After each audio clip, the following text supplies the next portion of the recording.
As a person who was a child in the 1980s, I have to tell you I was shook a few years ago to learn that the first documented use of the word mullet was by the Beastie Boys in their track Mullet Head from, and get this, from 1994.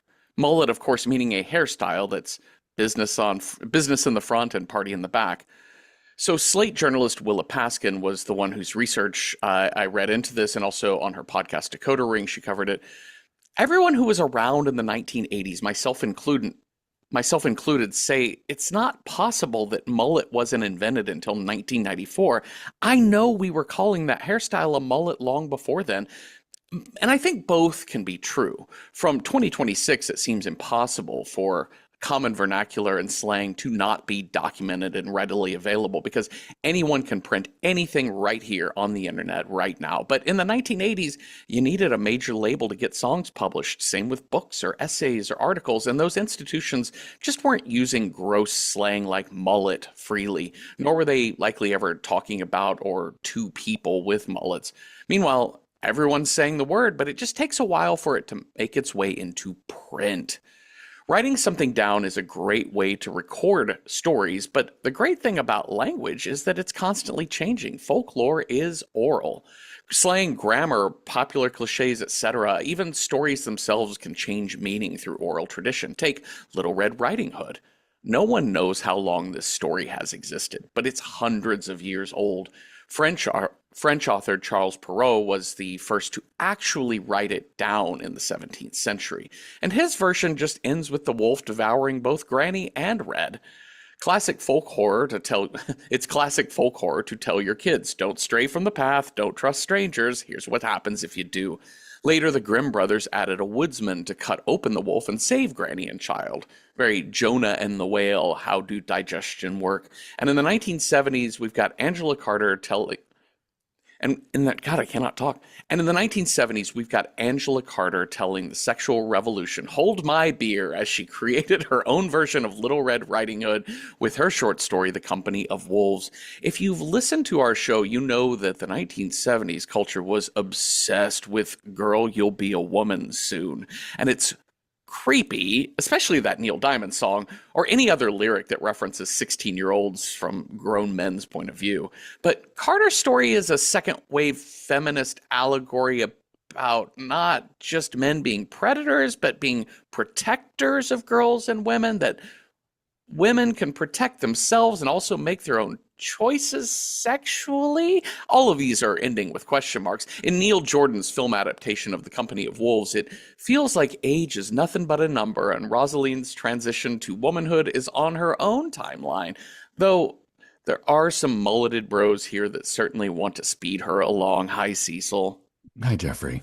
What is the cutest predatory animal? Oh my. I mean, probably a cat of some sort. Yeah. Little, like a bobcat, or they Oh, seem awful yeah. snuggly. What are those called? Palace cats? They're apparently Oh, really yeah. vicious Yeah. predators, but they look like sweet little shelter kittens. Mm-hmm. Mm-hmm. Yeah, I was thinking cat. I have been fed stuff on my For You page on TikTok about cheetahs being very friendly to humans. Okay, Um, sure. I can see that. Cheetahs are different than the other big predatory cats in that they're not, I mean, they're muscly, but only Yeah. for running at fast Yeah, speeds. yeah, And yeah. they can, take down a gazelle or whatever. But they are, they're pretty, other than their speed, they don't have a lot to protect them. Like, so if Sure. another thing catches them, they could be real fucked up. But so around humans, they really take to humans and they purr and meow and They're like, you're cuddle. cool. Yeah. But So, honestly, like a tiger, come on. they're gorgeous. I'm tiger over lion. That's me. Like in adorability, Yes. I think tigers are much more overall the more attractive cat. And listen, Yeah. lions are awesome. Uh-huh. Lions are great. But lions are also kind of can be sort of mangy sometimes. Yes. I remain a stan of the bear. Just any and all Oh, bears. sure. I think bears Yeah. are really adorable, and I know that the big white ones do not Hmm. want hugs. No, they don't. I mean, Uh, they might, but they want forever hugs. They sure as hell do. I haven't seen this movie for a bit, Cecil, this Company of Wolves. Hmm. It's really interesting because, I mean, coming off of Mother, we've got another like allegory style Yeah, film. we do. This one, it feels more like, I mean, it is a kid's story, but Hmm. obviously told for grown-ups. And Sure. I can't quite put my finger on it. There's something like indelibly 80s about this movie, more than just Oh surface yeah. level. I mean, the hairstyles are very Hmm. 80s. The The makeup choices, because oh, girl, her lip gloss is popping. just wear that shit to bed. Candy apple Yeah. red lip gloss. Hmm. Take It that to wasn't even sleep. candy apple red. It was like orange red. Yeah. But I see what you're saying. For me, the thing that kind of struck me as the most 80s is a lot of this looks like Mm-hmm. commercial photography, commercial filmmaking, Yeah. music video filmmaking. Like you could take any one of these stories and put like, I don't know, a White Snake song behind it, You're right. It's and it very would music video. probably, like it has that MTV generation gloss to it. Yeah. Yeah, and even like the way it's kind of broken up into all these sub stories that it is kind of it's kind of entering the sort of like non-linear storytelling Hmm. that I Which think I love. MTV helped usher in. Yeah, like I Um, love a story within a dream. uh-huh. A storyteller telling a story within a dream is Yeah. the bulk of this movie. Yeah. I think there's also something to I'm really fascinated and I would love to do more deep dive into not just the sexual revolution but the aftermath, like the way the sexual revolution just kind of bled into present day, especially toward the Hmm. end of the 20th century, because the free love kind of 1960s Charles Manson era, Sure, Woodstock era stuff was very different than where we were in the 80s and 90s. And obviously, AIDS has a lot to do with that. But sure. everyone in film and musical, like everyone's really fascinated with 16-year-old girls. And I know that's Hmm. been a trope in pop music going back to the 50s. But there's something about Valerie and her Week of Wonders we've covered on this Yeah. show. And I feel like we've seen a lot of these types of movies, even for this podcast, that this seems to be diving into that that area. I don't know if we'll get to all of that. I just couldn't quite put my finger on it. If people want to add to that in the comments on Patreon, please let us know. But we're gonna see an hour and a half long music video, basically. Pretty much. But this music video, honestly, I think this music video would be best. The music underneath it, sure, Guns N' Roses, sure, something Uh-huh. high 80s. But honestly, Dr. Doolittle's If I Could Talk to the Animals, I think would make an awful cute mashup. It would be a very cute mashup. I mean, obviously the big dinner, the kind of like French aristocracy Sure. dinner Hmm. scene, that's November Rain right there, Oh, right? Like yeah. that's essentially just puppy dog November Rain. Yeah. But yeah, it's I think I've been to that queer play night, Puppy Dog November Rain. Bring your own mask. and the final sequence of our Fabio Wolf. I mean, that's White Snake right there, Sure.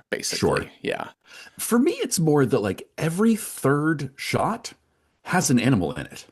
yeah, Like, okay, so our establishing kind of title sequence is a German Shepherd running through the forest. Okay, cute. hmm And there's like this German Shepherd just going to town. The- his favorite owner is home or something. yeah, But over the course of this German Shepherd like just there's a rabbit, there's a little white rabbit in the woods, there's a frog, there's a crane, there's a rat, there's spiders. Like uh huh. this movie is chock a block. Like they literally went to whatever Ireland, UK, you know, Pet animal store, yeah, pet animals of the store, and they're woods, like, yeah. give me one of everything. Except for wolves, we only have one of those, and then the rest we're just going to put some, I don't know, German wolfhounds and They spray like, paint them. yeah, they spray painted some wolfhounds, basically. Yeah, Do you want to hear? Do you want to hear an interesting tidbit about this movie? I 100% do. So clearly, there's a lot of dogs as wolves in this movie, but Hmm there is an actual wolf in like two scenes. hmm One of them is where like the wolf is they're trying to catch a wolf with a duck. Hmm. And the other one's kind of at the very end where she's like, let me tell you a story, Mr. Wolf. Right. But here's the thing, wolves really can't be trained.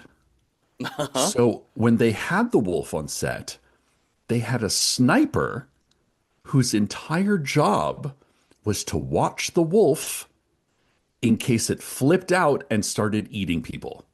And their entire job was to put that wolf down.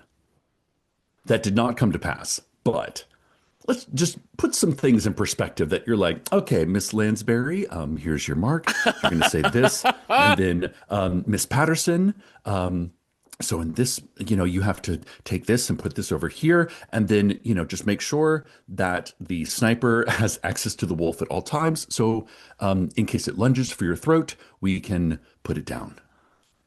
All right, everybody ready? On one, action. Oh my God. That's amazing. It's horrifying, truly horrifying. I mean, clearly that sniper did a terrible job because that wolf managed to knock Angela Lansbury's head right off. It did. Just like, I'm like, oh, yeah, I guess it happened so fast you just couldn't know that that's what it was about to do. that's right. You're like, oh, darn, well, I guess Murder She Wrote. In this universe, Murder She Wrote never happened. Well, we had to just pause production until we could get her head back on, That's I it. guess. We just staple gunned it back on. Okay, so I love this. I love the footage of this dog running through the woods. It's so good. It's such a good Yeah. tracking shot. Yeah. Uh, Like I think they've got to be like on a motorcycle or something. Yeah, Because they are it's like neck and incredible. neck with this dog. it's incredible footage. So we've got Mummy and Daddy in their Hmm. big white mansion in the English countryside, Yeah. and they have two daughters. They have Alice, the older teenager daughter, Hmm. and a younger. They never say her age. 13, Oh, I they think. do. It's like 12 and 12. 3/4. Okay. Uh, Rosaline, Hmm. and Rosaline. Rosaline. Sorry, I think they say Rosaline. It's obviously Rosaline because of all the Yeah. red. Hmm. Um, and yeah, Rosaline's just sulking in her room. That's all she does. She's such a pest, Mummy. Mummy, Mummy. but Uh, you were a pest when you were 12 years old, so get on up there. Tell her Mummy and Daddy are home. hmm She's just been sulking in her room. Have you been after my lipstick again? Yes, yes, she has. All of your lipstick in one fell swoop. She Yeah, used that's all it. of it. She really did. There's also a thing too that's interesting here, which is we get shots of creepy dolls. Like that opening shot is in the woods. There's like Hmm. the dog is digging around some trees, but Yeah. in buried there is an old doll. And I Oh, think in a right. lot of horror movies, we're like, well, that doll's fucking cursed. You're gonna Cursed. find it Yeah. under your bed later tonight. Hmm. But Rosaline's room is filled with these different types of dolls. And I realized, oh, the dolls aren't meant to look creepy until they're in the dream. Yeah. And to me, that's a failure because I've seen Poltergeist and I can no longer look at dolls. Hmm. Hmm. What was the movie we just watched? Was it Dolls? I think it was just Uh-huh. Dolls with like the giant murderous teddy bear. Yes. Um, Yes, it like was those were dolls. more like porcelain baby dolls Yeah. en masse.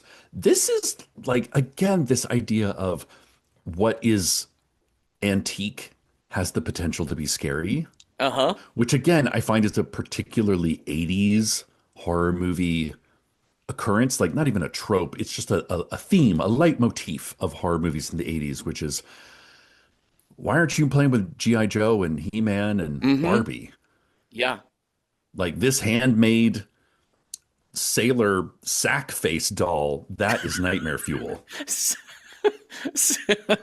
Sailor Sack Face is quite a choice in doll design. Yeah.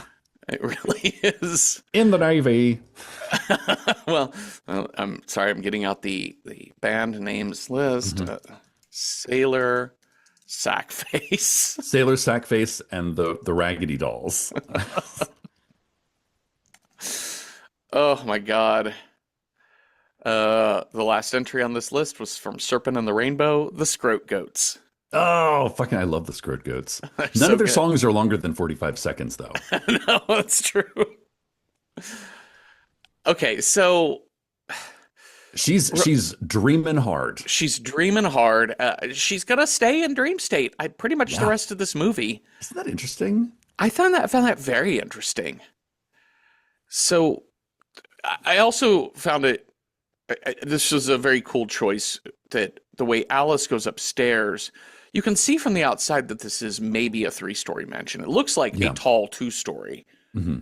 but you could see where there might be a third attic space. Sure. But she goes up like 7 flights of stairs to get to her Yeah, sister's she room. does.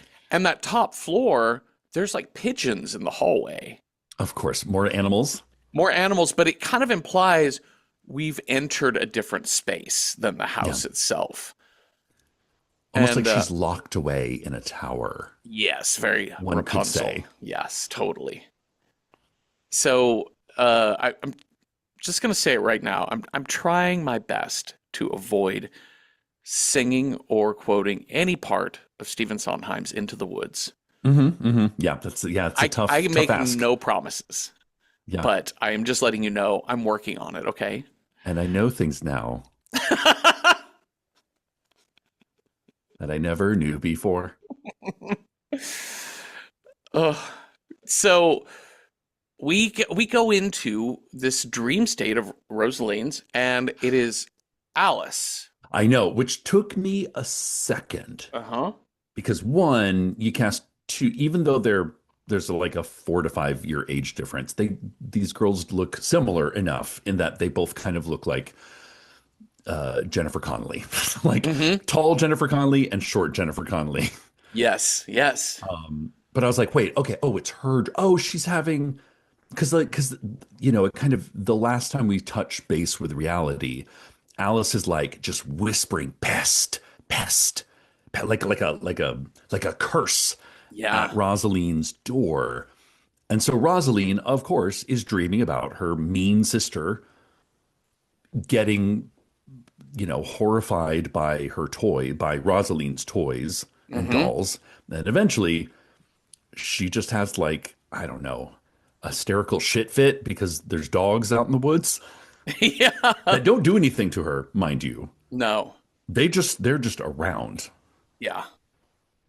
She, yeah, Alice in this dream sequence not only gets grabbed by this giant teddy bear, and then giant sailor Sackface grabs her.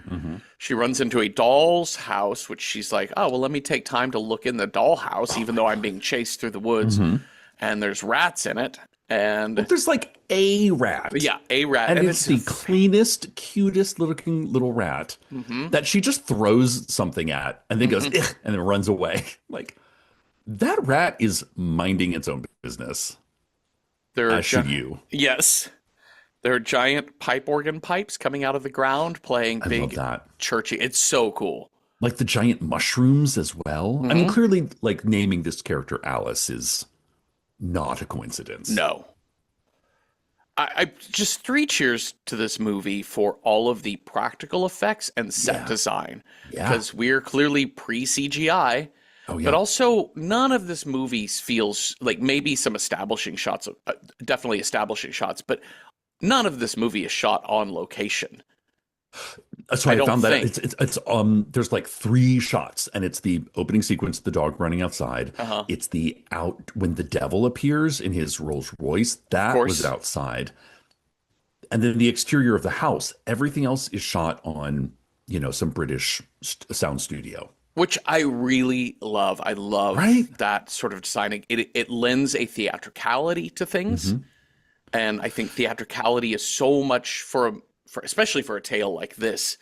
You really need theatricality. You do not need realism. And Oh, all yeah. of the practical effects of wolf transformation are so more puppety than like they are kind of like glistening and sinewy. Yeah. But to me, they felt closer to the Wolf House than the Howling, if that makes sense. Oh, interesting. Okay, sure. Like they sure. felt more stagey. They felt more mechanical. I can see that. Yeah, if that makes any sense. Yeah, I mean, well, definitely have the Howling in particular has like this real gritty 1970s feel to it. Hmm.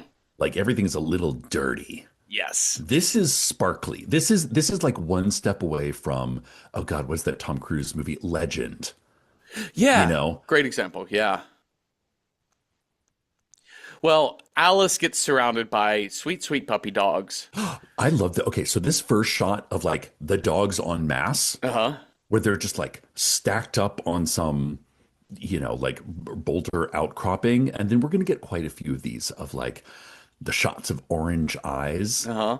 And then someone goes, hup. And then 25 dogs just start running. Uh-huh. And they do this a lot. But honestly, it's kind of great.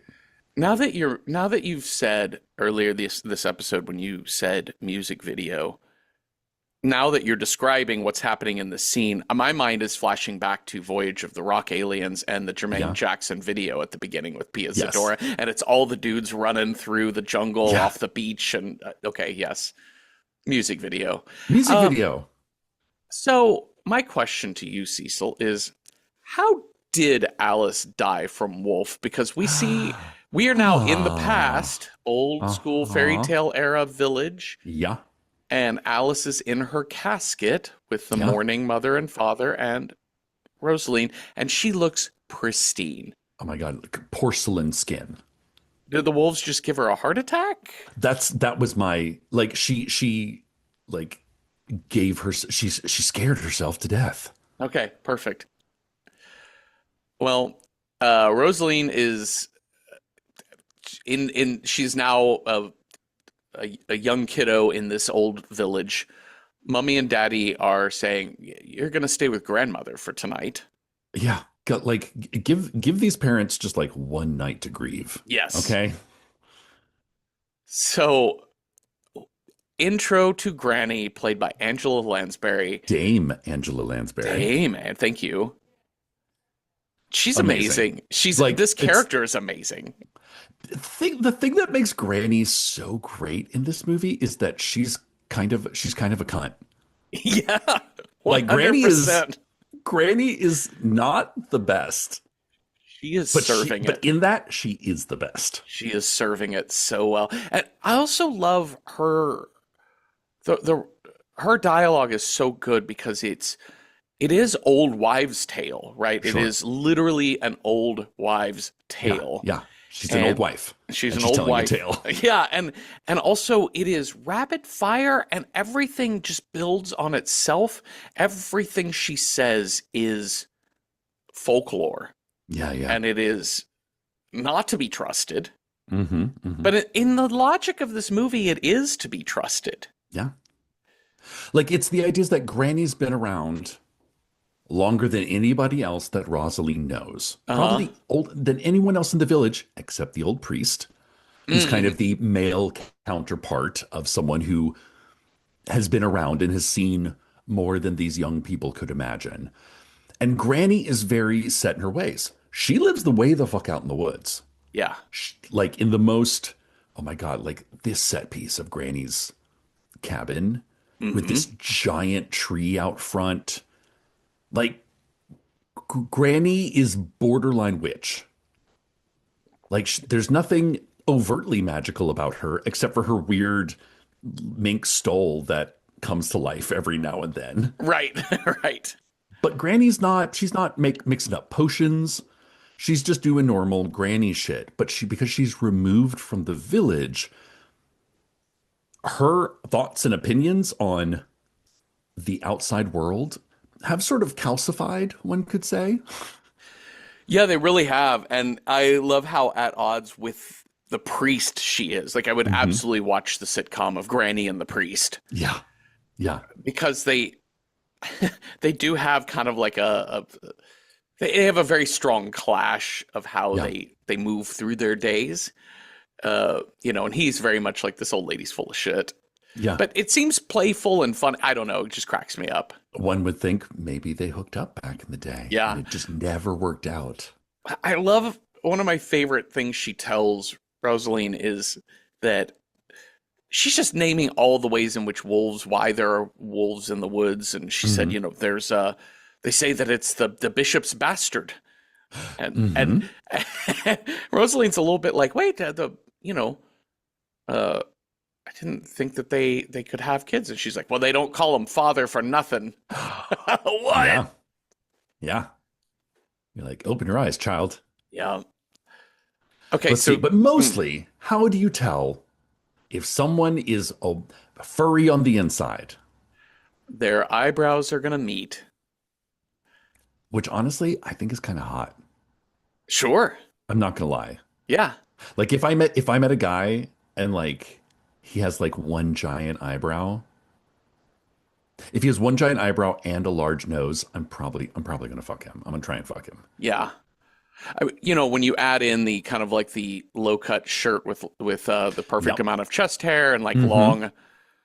long 80s hair metal hair, Yep. uh it's Added all to the very masculine but and in a bodice ripper right. Rome like Fabio eight like way. Fabio kind of way. My favorite is when we have young groom played by the amazing Stephen Rea and the huntsman who's kind of the I don't know why they call him the huntsman. He hunts pheasants, but he's vampire Lestat as werewolf. Yeah, yeah, yeah, The yeah. werewolf Lestat. Well, it's so funny because this is Neil Jordan, so I know. we're He's 11 years removed from him yeah, doing Vampire Lestat or yeah. Interview with the Vampire. But I love the fact that like they're like, I've been living as a wolf for the last 10 years. And then they turn into a man and they're like, my long flowing hair. No facial hair whatsoever. Hmm. Nope. Clearly, Welsh people are unable to grow beards. It's really funny. I do remember this from the 80s. Like beards were so out of fashion in Oh, the yeah. 1980s and No. on into the 90s. Like I think Mustache, it was the beards. 2000s before the kind of the millennials sort of started bringing Yes. The, back. yeah, the sort of the hipster beard was Yep. the watershed moment there. Hmm. And then maybe we went a little too far We went a bit with your far. with your $35 beard oil. Yeah, yeah, yeah. Um, yeah. So then we had the manliness of this was Yeah. it was anathema to having beards. Yeah. Which is so funny because like facial hair, body hair, especially in the context of the beast that lies within, Right. we're literally going to see some of the like twinkiest twinks grow chest hair in real time and become animals. I fucking love that. Fucking Which, love that. as a gay man, I'm like, again, I can tell you exactly where in Bushwick, Brooklyn that gay sex night is. But then I have to get on the M train. You do. Actually, Okay. it might be off the G, if I remember right. Okay. Okay. I can do Yeah. the G. The G's not far. Is it lower Park Slope? Whatever that. Yeah. I'm like a, Not I'm like fancy a, Park Slope, but I'm in, the lower part. Yeah. yeah, I'm in real Park Slope. Oh, yeah. I don't have a number on my street name. Ugh. Oh, I'm just, like I'm okay. like Bergen. Anyway, whatever. What are we talking about? I What's don't even happening? know. This very Brooklyn-based film. Yes, So yes. so the rules are from Granny: Mhm. never stray from the path, Yep. never eat a windfall apple. That Love is that phrase. true. I actually, not to interrupt, but I had a sort of, I grew up next to a granny. Her name was Miss Jenny, Oh, and she had kids that were all kind of moved away, but like, she was literally the sweetest old little steel magnolias oh, granny you could ever want. And she had a crabapple tree in her backyard. And she was very like, don't eat those. Don't never pick up. I mean, don't eat the crab apples in general, but also it was me and my brother's job to go in and clean out the like wormy, gross, uh-huh. rotting apples under her tree. And we were happy to do it because Miss Yeah, Jenny was delightful. it's so good. This is how we have rules. This is why Yeah. we tell stories, so we Yeah. understand what we need to do as a society to stay alive. And the Yeah. final rule of the three is never trust a man whose eyebrows meet. Sure. So, as a this is for sports fans out there. As a Dallas Mavericks fan, I will tell you that I don't trust Anthony Davis one bit. Okay. So she says, Granny does, that Hmm. a wolf is not always as it seems. They may come in different disguises. In fact, there are wolves whose hair is on the outside, but the worst kinds of wolves, the hair is on the inside. Like, like in their mouth, they have like, and it's important to remember that Rosaline's sister has literally just died from a wolf attack. Right. Which I think is the weird thing about this movie is that no one seems to be very sad about it. It just honestly fades into the background and we never Yeah, think about her again. I really no. thought the ending of this movie, while cliche, but it feels like the ending of this movie was should have been just she wakes up from a dream, she's a changed girl, she's a woman, girl, you'll be a Yes, woman yeah, yeah, soon. But she goes down to dinner with her sister and mom and dad in present day and we just all move on with our lives. yeah. But we really never see Alice again or hear Nope, fuck all about her. nope. She gone. The only acknowledgement of sort of the passing of Alice is Granny's like, okay, so I have this amazing cashmere yarn that I was going to make for your sister because she was a princess, but I guess you'll do. You're my princess now.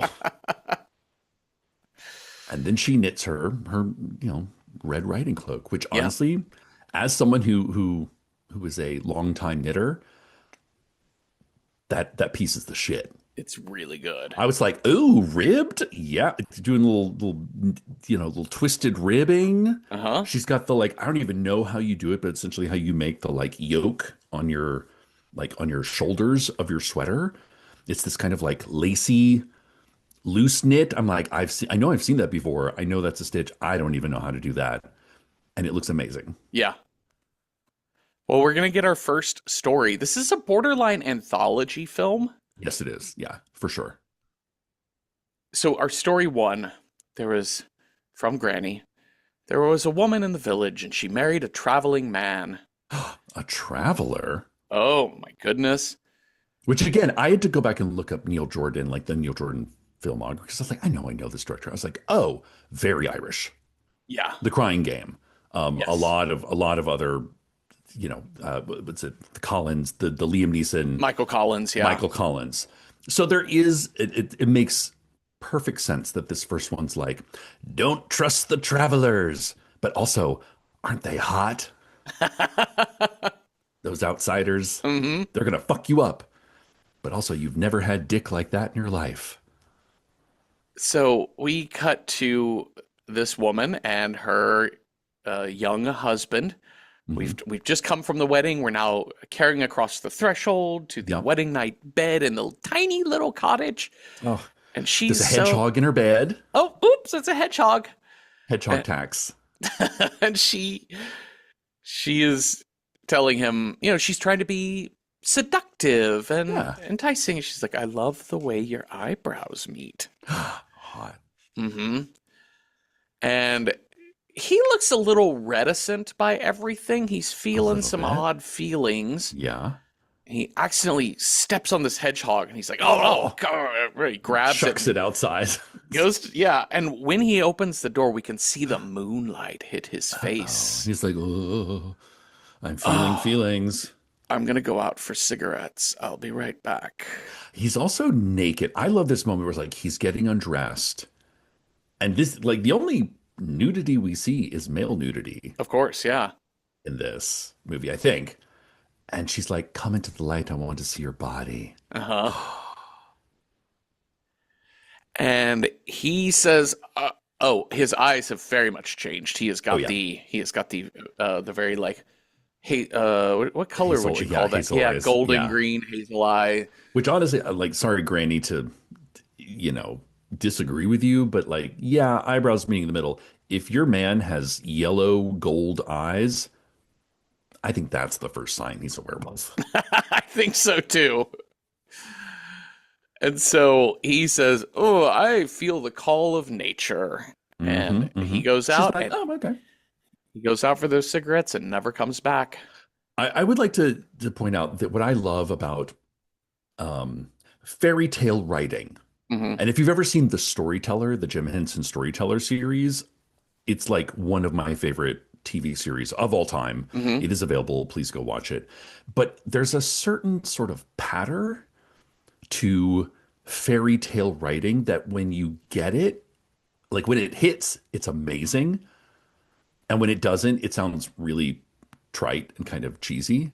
But the repeated language in this script is one of the things that helps tie all these little anthology bits together. Hmm. So when Granny says, the young bride waits and waits and waits again, an hour and a half later, we're going to have, I think Rosalind said she runs and runs and runs Yeah. again. So, like, so besides the fact that all these stories involve wolves, clearly, but there is the storytelling, the writing of it stitches it all together, which I really appreciated. Yeah. She the bride gets up to go see where he's gone late at night, and she peeks out the window, and then she hears howling outside, and she sees a whole wolf pack out there. And she's And like, "Oh my God, those wolves ate my yeah. husband." And next day, villagers are out looking for him, looking for his body, whatever. And they're like, well, didn't you say he was a traveling man? Yeah, Hmm. I think he just up and left. Right? She's like, we don't even see his footprints out here. She's like, look right here. He was by the river. They clearly dragged him away. Yeah. They're murderers. Those wolves. Yeah. Well, there's nothing we can really do about this. Later, she finds a new husband who is Hmm. awesome. What a delightful fellow. Yeah. So she's, but I do love this. Oh yeah, I don't want to skip this. It cuts back to Rosaline and Granny, and Granny has just said later she found a new husband, and Rosaline says, and they lived happily ever after. Oh no, child, indeed they did not. No, they did not.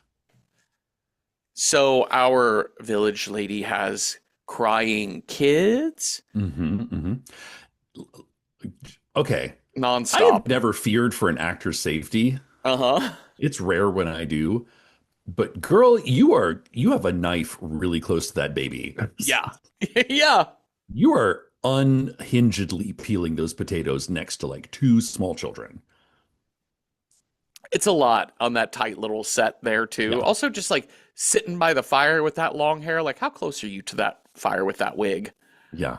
Her hair is kind of amazing though. It is good. It's really good. I don't even know It's if that's, I don't think that's a wig. I just think she's got really who knows. great hair. But it's that kind of like she's got her flower crown in, Hmm. on her wedding night and it's just like that hair would not exist without hairspray, which as we know is a hallmark of 80s.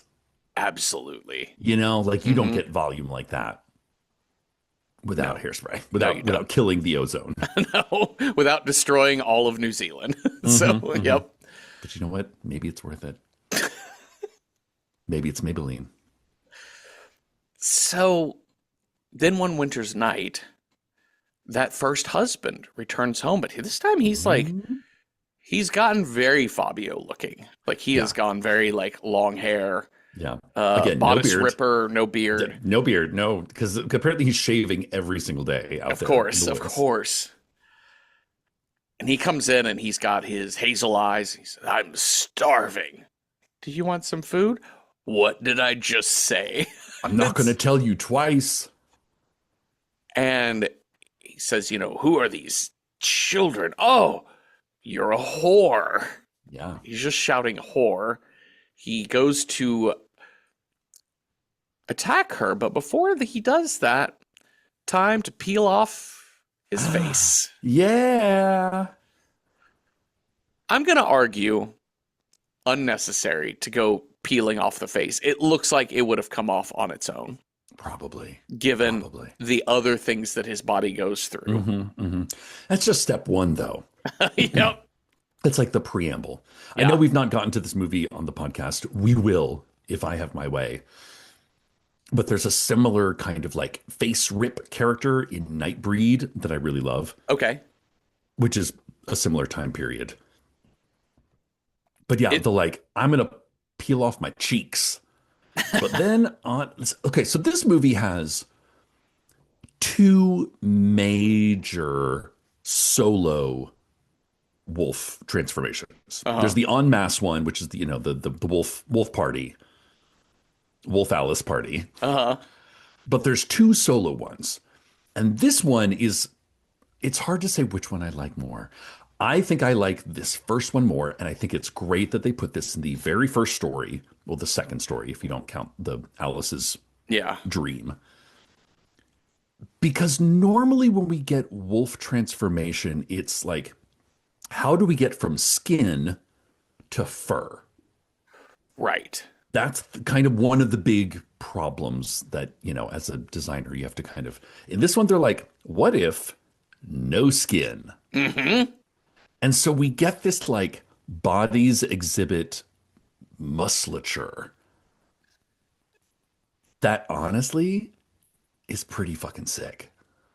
It's really sick. I love, like I said earlier, how mechanical it is. Hmm. Because it's not only that, he's got still a humanoid skeleton. It's basically Yeah, the, like you said, bodies exhibit looking yeah. just muscle over skeleton, but his snout or his Oh jaw my just God. juts forward like a wolf The suddenly. minute, yeah, I was gonna say the minute it goes from humanoid to canine skull Yeah. face, that is the scariest part of this movie Yeah, it is. because that's demonic. That's truly demonic shit. Yeah, skull face switchblade is what that is. Yeah, Yeah, just like click and it pops out. yeah. And also the way the body elongates and you can see Hmm. it doesn't hide the fact that it is body within a tube within a tube Hmm. growing out. Close-ups on the paws forming and the He's got like he teeth doesn't even have growing. paws. He doesn't even have paws. They're like little like creepy bone fingers that Yeah. he's like, ah, and she's like, get the fuck away from me with those.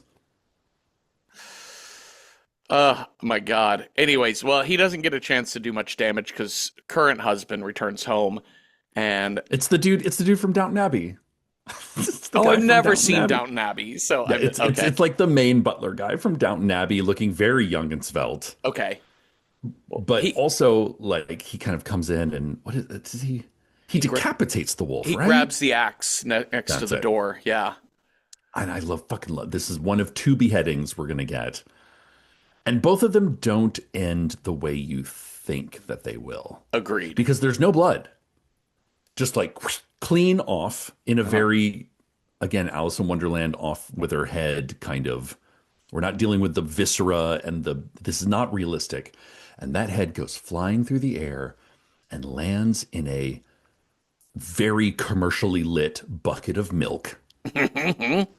Wolf head goes in, fake Stephen Rea head bobs to the surface.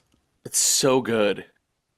It's Such a so cool effect. pretty. Yeah, Like I know the 80s had its problems, but really rampant materialism and capitalism does kind of throw up some pretty cool shit every once in a while. when you throw it to the artists, yeah, Yeah. absolutely. It's great, and it's such a cool effect. It's again so theatrical, and I Yeah. love that. And it's all in kind of slow-mo. And the bride is like, oh, he looks the same way he did when I married him. To which new groom just like smacks her in the face. Yeah. Which begs like, did you not tell your new husband that you about what happened? Or did you, probably knowing the sexual politics of this movie, you probably did tell him. Uh, And even he is like, whore. yeah. Yeah. Yeah. Yeah. Like you can't like you're damned if you do and you're damned if you don't. Yeah. If you're a lady in a 1400s village. Yeah. And I think that is somewhat of the point of Granny's story to her. Hmm. Like that's how the story ends with him Yeah, smacking her. yeah. And Rosalind says, I'd never let a man strike me. And Granny says, well, Mm. men are all very nice until they've had their way Mhm. with you. It's bedtime. Yep. Okay, here we go. Enough yarn scheming for now. And then we kind of get to meet. I don't know if this character has a name, but essentially he's A young ginger boy boy. of the village. Yeah, Hmm. Who's because then very we're gonna get hot on this little her. psychodrama. Hey, do you want to play? You don't play with me anymore. Do you want a kiss? I'll give you a kiss. Do you want to go for a walk?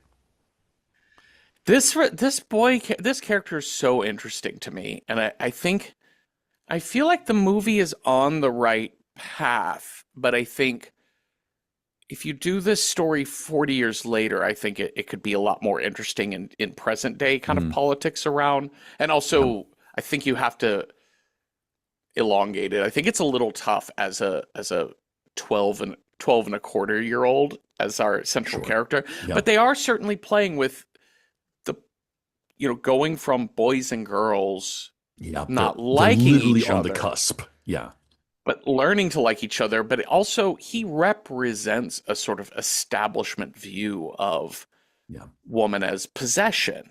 Hmm. And I think he represents exactly what Granny just told her, which is men are Yeah. very sweet to you until they get what they Hmm. want. Because he's all like, here's some, hey, like when he comes, he's like, I have something to show you. And she's like, what is it? Uh, Because last year it would have been, ew, look at a gross thing.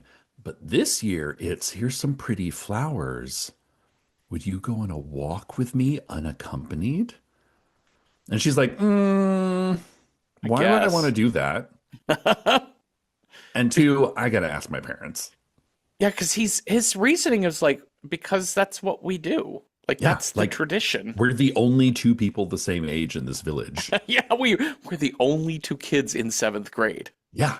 So, and it's, and I love this sort of the family dynamic. Again, David Warner plays her father. David Warner's like one of those, That guy. if you've watched any movie from the 70s or 80s, you've probably seen him in something. Well, we saw his head go flying off in The Omen. I know Yeah, that. there Hmm. you go. But I love this sort of the difference between the mother's and the father's reaction to this boy is sniffing around our daughter.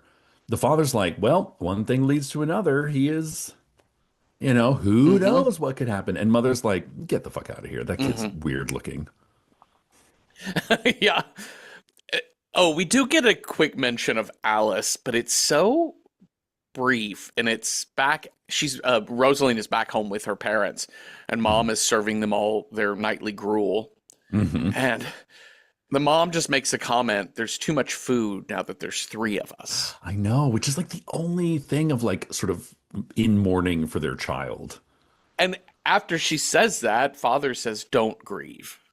Yeah. He literally says those two words in that order, and shocking. How very British. Okay, so there's also with her staying at her mom and dad's, or back home with mom and dad, there's she wakes to and looks across the room, and they're all sleeping in the same room, Yeah. and we see that they have just finished doing their business with one Mommy, another. daddy's hurting mommy, Yeah, that next day, but in the good place. mommy, does daddy hurt you? No. What do you mean? It sounds like he's hurting you. She's like, nah, it's different. Uh-huh. He Different. sounds like the beast that Granny talks about. Hmm. Your granny is full of shit. I love that. Okay, I'm going to ask you a question Yeah. that is unclear in this movie. Is Granny mother's mother or father's mother? I got the impression, I had the same question. Maternal grandmother, paternal grandmother? I think she is the paternal grandmother, and I only Interesting. say that Okay. because she's got more of like, well, I think primarily because of the scene where we realize that mom doesn't love Granny. Yeah. Yeah. And Yeah. that's Yeah. a Yeah. Yeah. classic mother-in-law, Kind of. Yeah. daughter-in-law Okay. relationship, or just Sure. in-law Like, don't relationship. take, like, listen, your grandmother talks a lot of shit. So, Yeah. Take it with a grain of salt, yeah. child. Yeah. But it's like, listen, if you love her, girl, then Yeah. That have is true. at. Yeah. I'm glad you like her. And also free childcare. Free childcare. Absolutely. Okay, so um we've got a red shawl. We've Hmm. also got, okay, here I wrote down a couple more. They say the bishop's bastards grow up to be wolves. He's not Hmm. called father for nothing. Also, if a child is born on Christmas Day, feet Yeah. first, and his eyebrows meet, he's the one. He should be feared in the forest. He's gonna meet the devil. Oh my God. Okay, so then we get this interesting little story from It's like a scenelet. Granny. Just a little, Yeah. just it's not even, it's barely even a story. Like the plot is what? It's almost more like a notion, kind of like the opening dream sequence. It's like there isn't even A leads to B leads to C. It's just it's a vignette almost. What I love about this story is that we see this young man in the woods, but we see approaching headlights. So it's I know. the anachronism of this Yeah. kind of 1930s looking Rolls Royce Hmm. pulling up.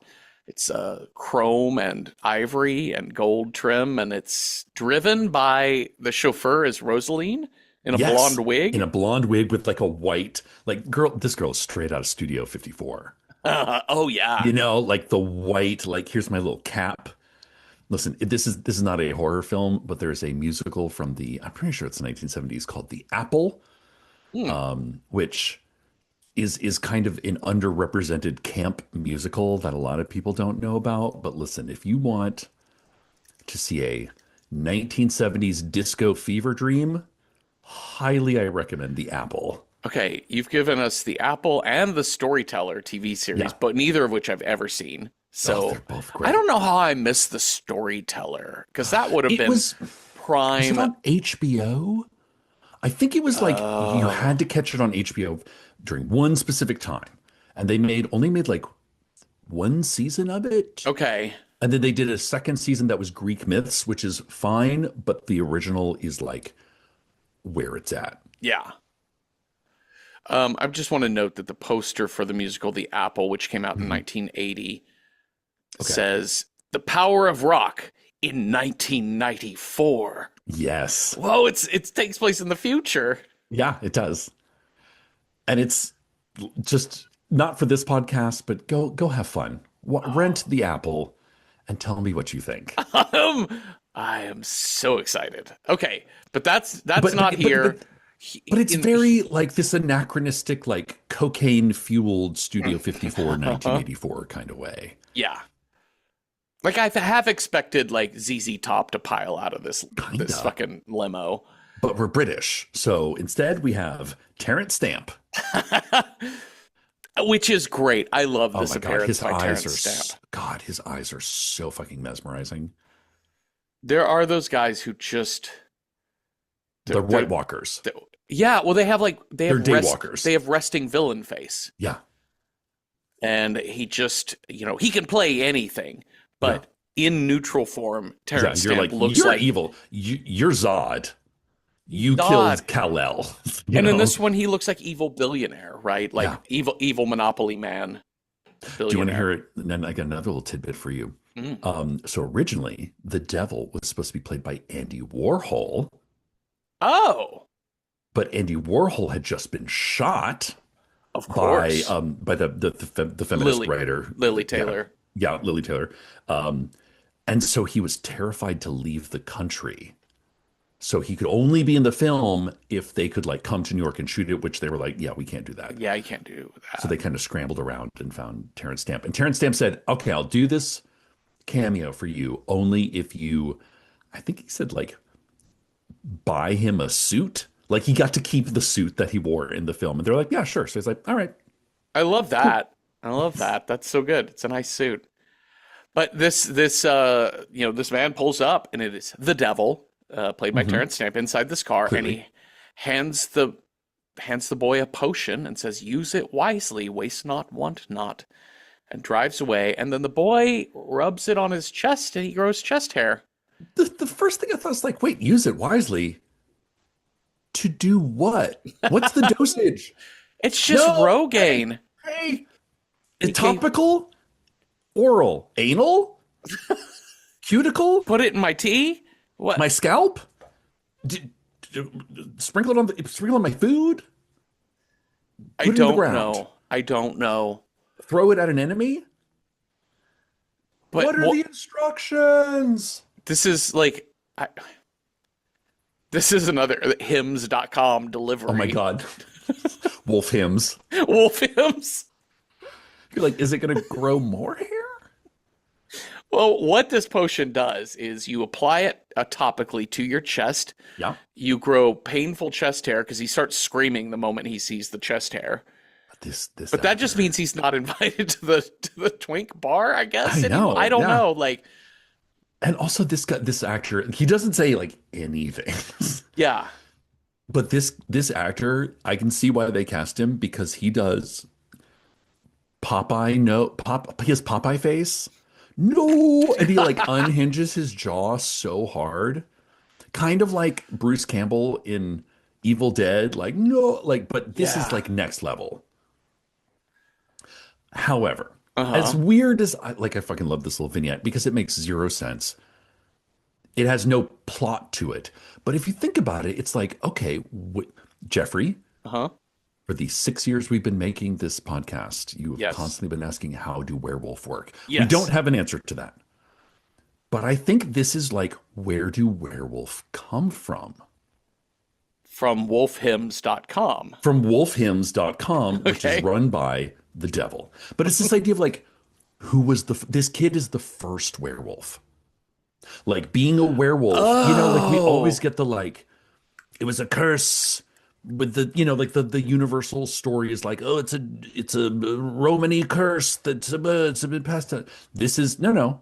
The devil has like a whole arsenal of evil shit potions, Yeah. and he's like, oh, you know what? Let's deploy this one. And this guy, because he was born backwards, feet first on Christmas Day, etc., etc. Right. He communes with the devil, and he becomes the first werewolf. This is our Adam and Eve sort of story of the Yep. werewolf Bible. Yeah. Okay, I get it. That makes total sense. Okay, so what else do we get? We get back to Granny. Yeah. Also, if you should spot a naked man, run as fast as you can. Oh, Uh, toward them yeah, I'm just over and over and over. Run it's back and forth and yeah, back and forth. run as fast and then back away and then back Yeah. Uh-huh. toward them. And I mean, I get that because we kind of talk later about that the all things like man-made that the wolves do not like. They don't like having to appear Yeah. as men. They don't Yeah. like having to wear men's clothing. They Mhm. want to be naked and run free and be of the wood. I mean, that's the sort of the even Granny has her, her sort of she's completely tied to Christianity. Hmm. Like as I don't know, it's not pagan, but like there's still a mistrust of the old ways. So if you're Right. naked in the woods, evil. Yeah. So, this, we in our budget when we went to alloftheanimals.com and ordered one of each. Yeah. Well, we got a crate full of these big chunky spiders, and we didn't know Yeah. what to do with them, so we Yeah. just did a meaningless church scene where it's boring and the priest is doing the wolf shall also Yeah. dwell with the What? lamb from Isaiah, and Which is great. and the Okay. spiders fall from the dusty old chandelier onto Rosaline's Bible, and she is She unaffected. nonplussed. And the next thing we know, she's outside and she and the ginger boy are going on a walk. Yeah. Well, she agreed to go on a walk, and he's like, "Okay, all right, great. Let's go for a walk." I love Granny is there to be like, don't stray from the path. And the boy's dad is there, is like, go get him, tiger. I know. Yeah. No, like the entire village is lined up to watch them go on their inaugural walk, and Granny's the only one who like is is brash enough to be like, "Yeah, just don't let him roll you down in the hay." Yeah. Uh, it's so funny, like the dynamics here of what the kind of like sexual desires that they put or like sexual attraction when I say Mhm. desires, like what she's drawn to on Rosaline. Because here we have a boy he's going through the motions of what boys are Yeah. supposed to do. So he's like, I think we should do, and she's like, I Hand don't. stuff? Yeah, No. she's like, I really don't. He's like, like kiss. And Why would I want to kiss you? You smell like onions. yeah, she keeps like, get away, get away. Okay, here. And then she finally, I think she leans in to kiss him, Like he starts and she's like, gross. Yeah. Once they get upright, she leans in to kiss him and he's like, see, wasn't that nice? And she says, no. And then he says, yeah, that sucked. We should do that again. Which I like as like a flirty thing. But he's just negging her, He honestly. is negging her You and suck at kissing, but yeah. I'll teach you how. Which is funny because he actually gets a laugh out of her Yeah. and causes her to run. She's like, only if you can catch me. Um, oh, I know what it is. When they it, the kiss happens when she says he asks her, "Don't you like me?" And she says, "Well, I Mm. like you well enough." Yeah. Yeah. And this seems to kind of affect him. Like, Like a brother, like a yeah, like a friend. bud. Like he's feeling like, "Oh shit, I'm getting friend zoned." Yeah. And she says, "You're afraid to kiss me, aren't you?" And then she kisses him and Hmm, you hmm. know. So then we have this chase, we go off the path and she's through the woods and she crosses the rainbow. Yeah. Listen, the symbolism gets real intense here for the next 3 minutes. Mhm. She's gonna climb this tall phallic thing, Unbelievable. pop her head up out of the bushes. She She's got finds a stork's nest a stork's nest, with a Cecil. mirror Mhm. and a little bit of lipstick in a pot and little baby eggs that crack open into human babies. Okay, now What are we what talking is your about here, read Jeffrey? on what is the symbolism for all of that? What do you think Oh, it's I'm I just mean, kidding. clearly, I think it's the fall of communist Eastern Europe. I think Yeah, is yeah, it's definitely about the Cold War. I can tell it's that. definitely about the Cold War. Yeah. I mean, this is 1984, so what else could it possibly be about? This this egg cracking scene with the little baby inside, all I could think about That was the cries, little yes, baby the cries. cries tears.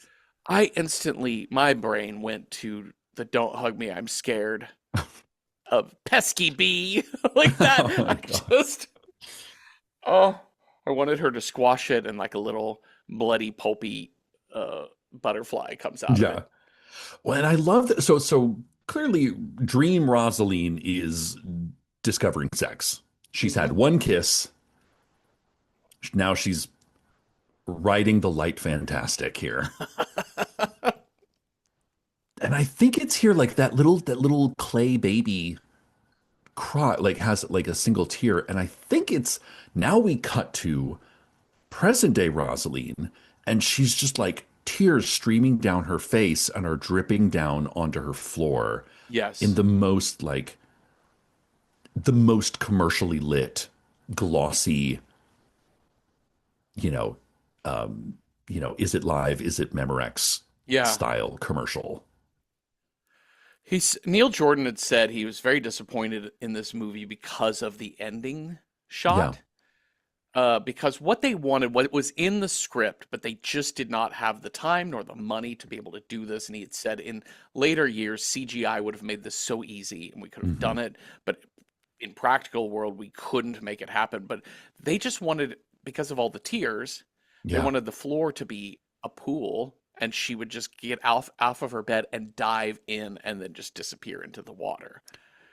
And I think that makes so much more sense than what happens at the end, which wolves come crashing in through her window and she screams, and then the movie's over, and you're like, Yeah. "What? Yeah. Wait, is Huh? she?" That, that kind of takes away all of the sense that she made good choices because they're Yeah. her choices. Anyways, interesting. But did she?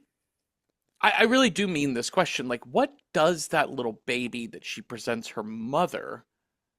Because she brings the Yeah. mother back. Um. Oh well, we'll answer this question, then we'll get to how we got there. But she brings the little baby back, shows it to mom, and mom smiles Yeah. at the baby thing, and the baby has a little tear coming out of its clay face. But Oh, I know did why. okay? It's because mom doesn't have to explain where babies come from now. So she's like, whew, thank God. She Oh, figured it out on her own. I Kissing, see. leads to tall phallus writing with the aid of lipstick and the adult. Rainbow Party. Yeah. Yeah, you look yourself in the mirror, you go to Rainbow Cocaine Night at Studio 54, and you come away with a little tiny baby. Yeah. And mom's like, oh, thank God. Whew, So don't have she's to have just that gained the hard. knowledge of this. She's not I saying, think that's I it. No, she's not. totally I am don't think pregnant. she's Yeah. pregnant. No. Okay, I great. think it's like she has an understanding. She has an awakening to, as father said, one thing leads to another. Yes. Kissing and chasing in the forest lead to tiny Yeah. babies. I love how we get to this point though, because we have this kind of this crazy heavy symbolism, climate tree, stork's nest, etc. But that's her journey. Yeah. But the boy, he gets lost in the woods. He sees a bloodied, eviscerated cow Yeah.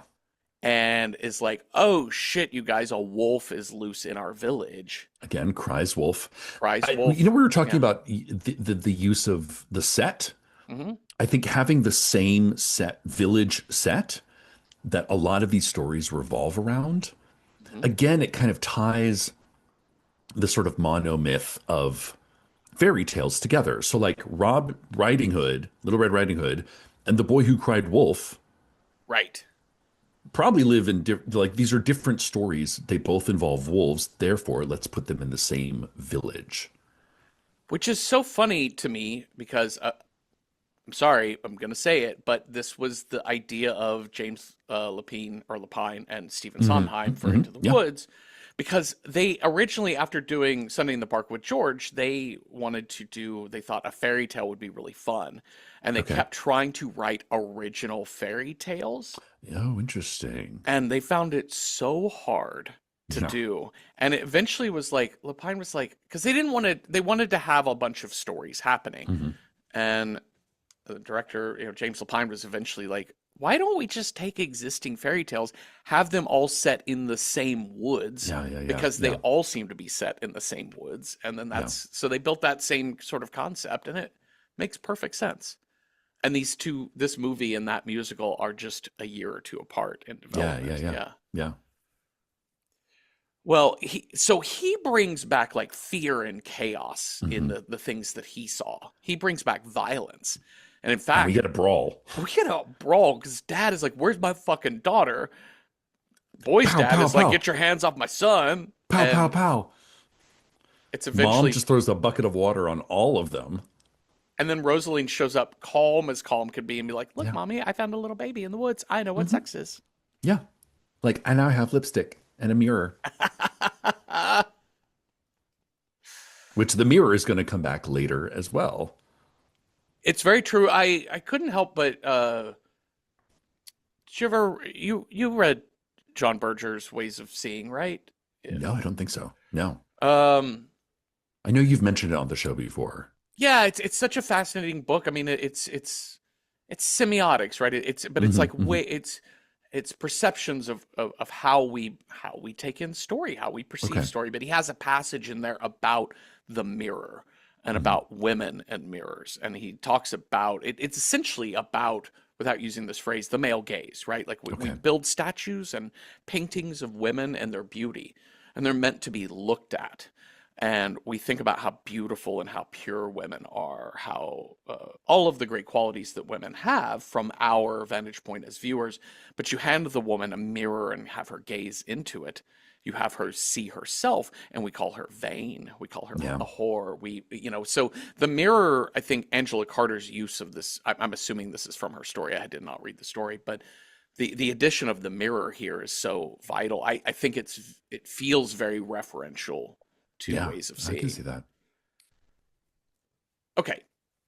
The men are now on hunt Wolf for hunt. this wolf. We're going to use a duck as bait. That duck is awful cute. I got It's him. very cute. Again, animal bingo, duck. Yep. What do we do with this duck? We got a duck, and yeah, it's a little bit like getting your Blue Apron box at home. It's Yes. like really nice that they give you instructions for everything, Like, but sometimes, oh. yeah, Oh, duck tonight. yeah, I have a cute little story. So, like I said, this movie only used real wolves in two different instances, and one of them is we're gonna take this duck, we're gonna like sort of tie it to the forest floor. We're going to build a big pit next to it. The wolf is going to go for the duck and get caught in the pit. Uh-huh. So they bring a wolf in, an actual wolf. The duck started quacking, and the wolf got scared and ran away. Oh. And they couldn't get the wolf anywhere near the pit, so they had to like shut down shooting for a day and then find another wolf. But I just love this idea that like this wolf, like the thing that all this mythology Uh-huh. of the most fearful, like think of every European village story hundreds of years in the making. And this duck, this white farm duck, is like, whack, and that wolf runs the fuck away. That's so good. Which I love. This is like the reality behind the myth of that. Sometimes animals just they're not symbols. They're things that Uh-huh. are autonomous. Yes. And that wolf did not want anything to do with that duck. Uh, going back to what I was saying at the start of the episode about sexuality and like young girls' sexuality in film in the Yeah. 70s and in the She's on the 80s. cusp. Well, and She's barely fuckable. She's almost fuckable. yeah, and also so much of it is like not just exploring that as a concept, which I think is a valid concept that like to explore in a really careful way. Hmm. But I do think that the men who make things oftentimes are just interested in exploring it in a horny way of like how Hmm. much can we get away with. And I found this a little bit with the fact that the next scene where we're going to get Rosaline telling her mom a story, Hmm. it's while Rosaline is in the bath and mom is bathing her. Oh And yeah.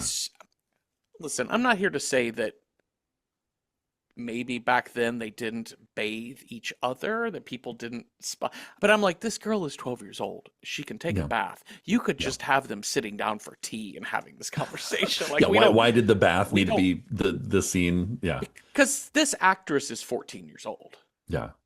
Like literally the girl playing the girl is 14. And so there's part of me that's like, you didn't need this scene, but Well, you did. and to add to that, they had originally wanted the girl to be like the actress to be like 16, Uh-huh.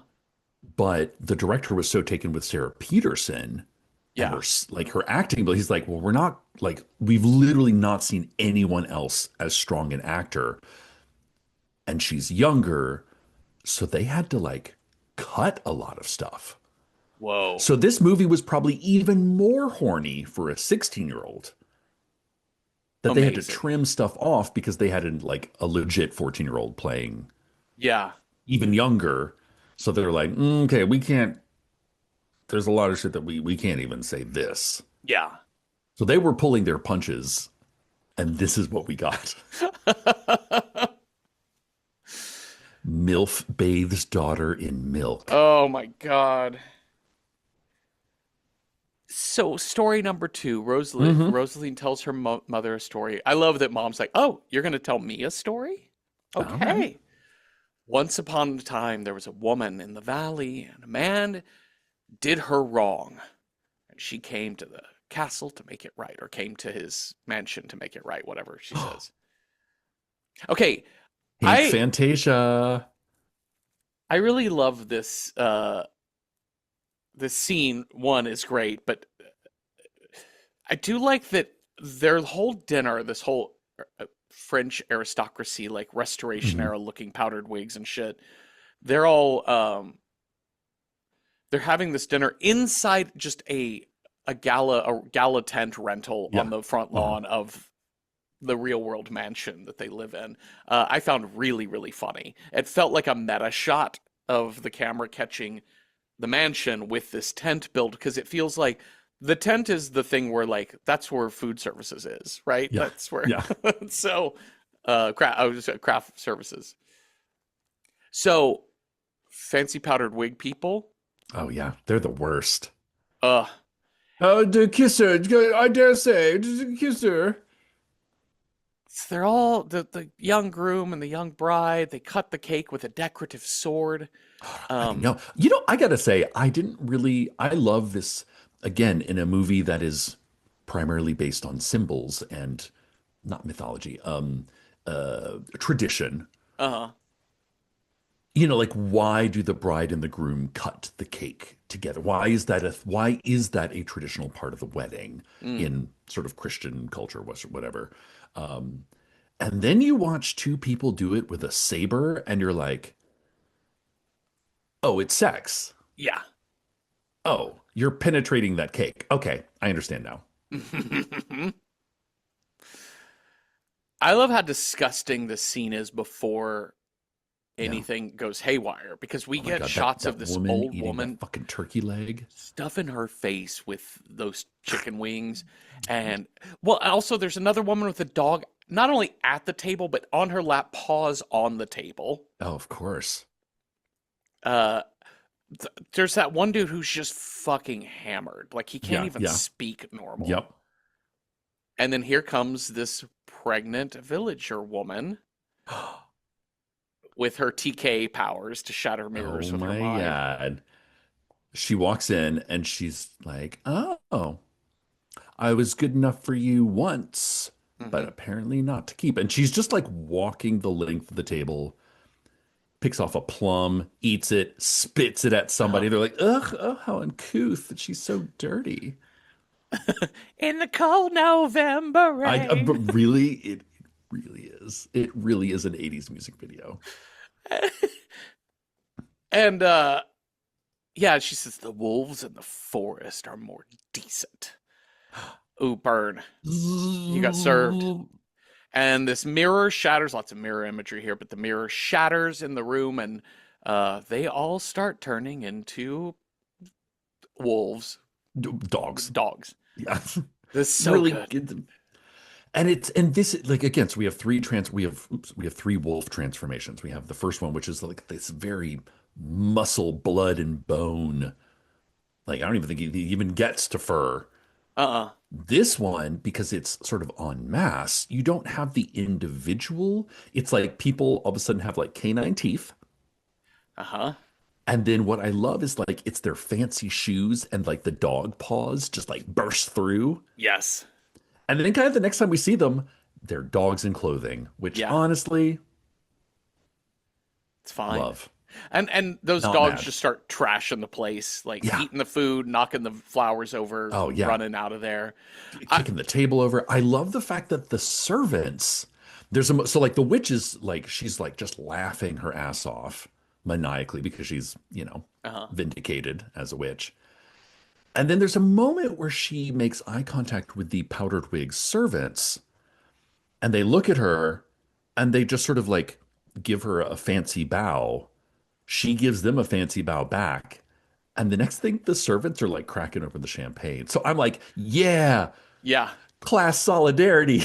Yeah, yeah, You're the absolutely. masters now. Form a collective. And then cut back to mom and daughter. Mom's like, "Where'd you hear a story like that?" It's not a story. It's true. Granny told me. Oh, Granny.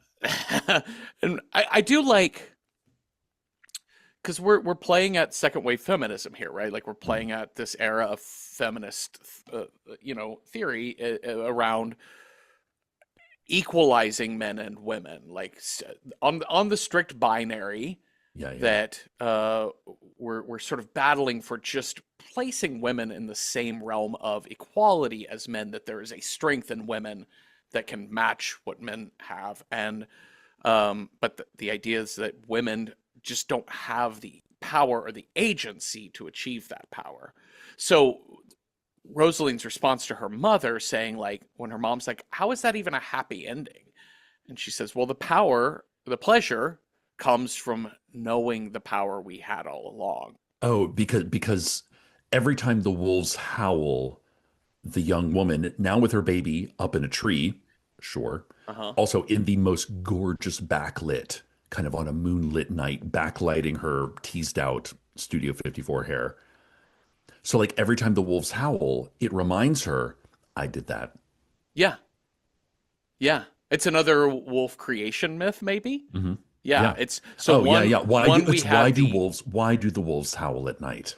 because one we had the Christian devil in Yeah. Granny's story created the wolves, and in Rosalind's story, it is Earth, going back to Frewaka, we have the Yeah. Christian, the monolith of Christianity, and then Hmm. we have the uh, How just did the go, wolf get its howl? yeah, and then You we know. have the Earth Woman, we have the Earth Goddess here in counterpoint.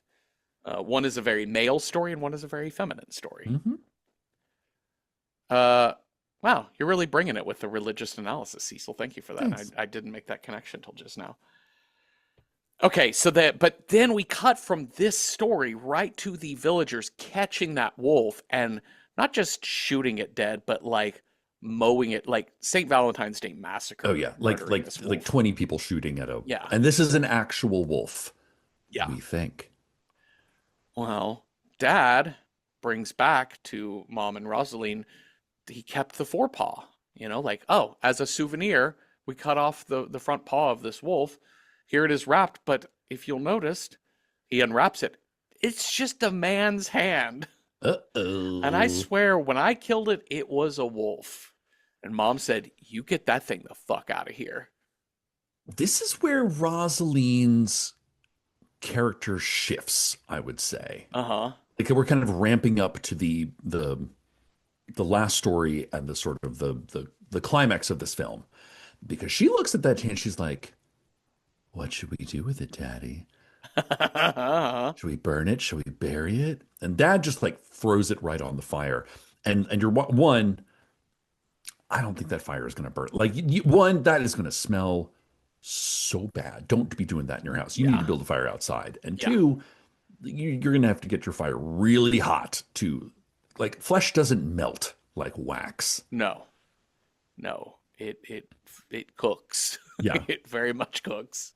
But one of the things that like I didn't quite I thought was going to be a thing, but it wasn't, is that like Rosalind's like staring at this hand. And more importantly, she's staring at the ring on the hand. Uh-huh. And I thought it was going to be like, oh, she pulls the ring out of the fire or something, like I thought, but it doesn't go there. Yeah. Okay, so we're gonna go to grandmother's house. Now we're in full Red Riding Hood Yep. mode. So the ginger boy kind of watches her leave Hmm. town Hmm. and it kind of stops her and is like, let me go with you. I'll protect you. And she's like, She's nah, like, I'm good. I got this knife. I got a knife. That's not a knife. This is a knife. And then she runs into a man in the woods, the huntsman, The whose werewolf eye, Lestat. yeah, the werewolf Lestat, whose eyebrows touch. Hello, little girl, he says. What's your rush? You're missing all Yeah. the flowers. Uh-huh. The sun won't set for hours. Take your time, he says. Let's make out. uh, okay.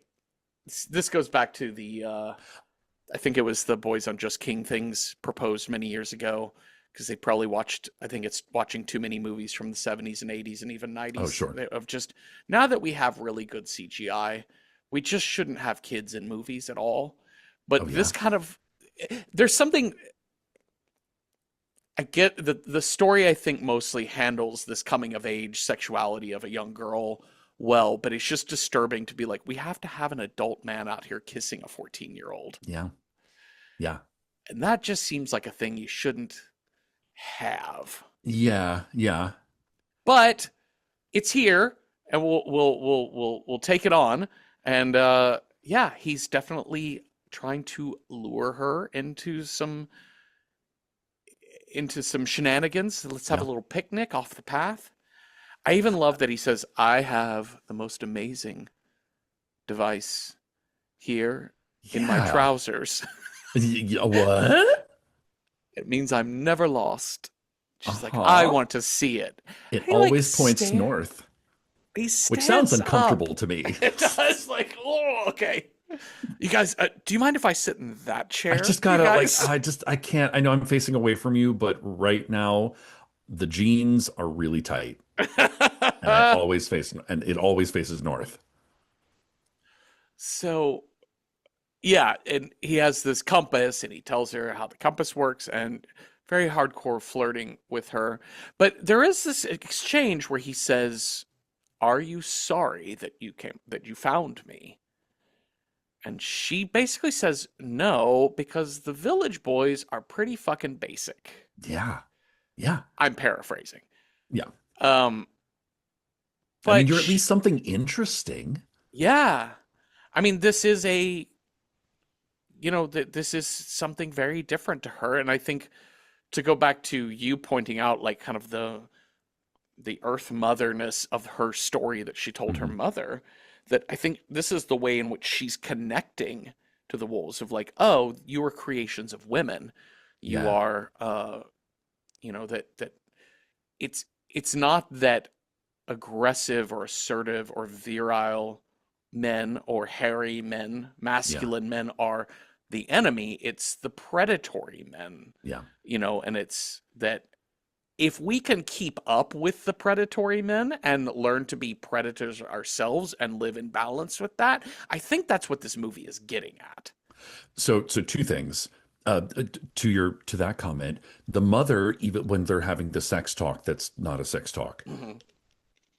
Like Rosalind Ash, she's like, Granny says that there's, like a wolf inside every man or something of that effect. And mother's response is that may or may not be true, but what is inside a woman will meet that every single time.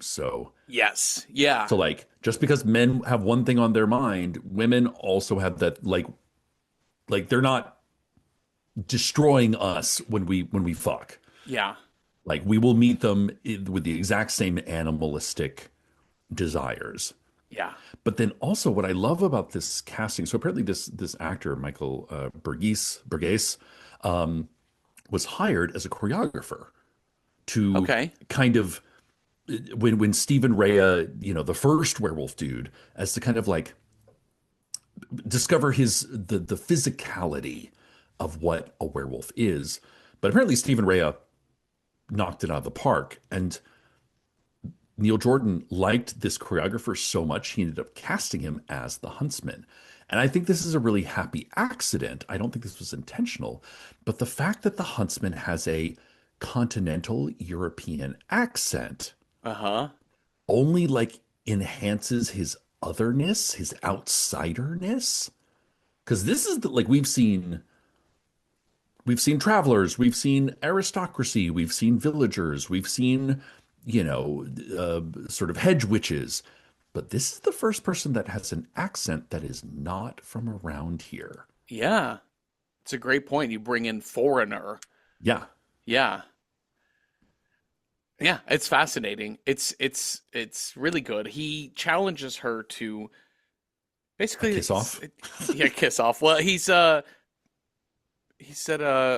he knows she's going to her grandmother's house and he's like, "Well, Mhm. with this compass, I could easily beat you there." I don't need to stay on your stupid path. Yeah. Your pre-prescribed safety rules and regs. Uh-huh. I can go wherever the fuck I want. Which I really love that notion that it's the wolf represents something free to roam outside Like, of take the man-made shortcut. society. Yeah. Yeah. And so he's like, I bet you anything that I'll get to your granny's house before you. And so the bet is, well, if she gets there first, that she gets his compass. But if he Hmm. gets there first, she has to give him a kiss. Yep. Um, Up till we meet again. Well, the huntsman definitely makes it there first. Yep. I love this line when he confronts Granny. She says, "Go back to hell." He says, "I don't come from hell. I come from the forest." That's the Hmm. key. There it is. Yep. Said it out loud. And his tongue gets real long. Ooh, yeah. Is there a sexual read on any of these Maybe. werewolves? Should we get into the sexual metaphors of this movie? I mean, only if, we talk about the head inside the head of the alien mother.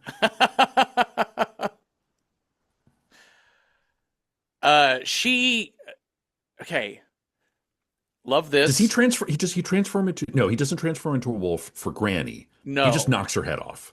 Yeah, well, I want to say appreciate the idea that they give the granny, there's a fight here, right? Yeah. Like, Yeah. I've been noticing this a little bit in more contemporary horror stuff these days that your kind of like final girl, as it were. It doesn't have to be a woman, but but a character that you really love is going to die. You want to give them a fighting chance, or give them a Yeah, yeah, last yeah. word, or give them Yeah, some weight. And Granny she puts holds up a her own. fight. Yeah.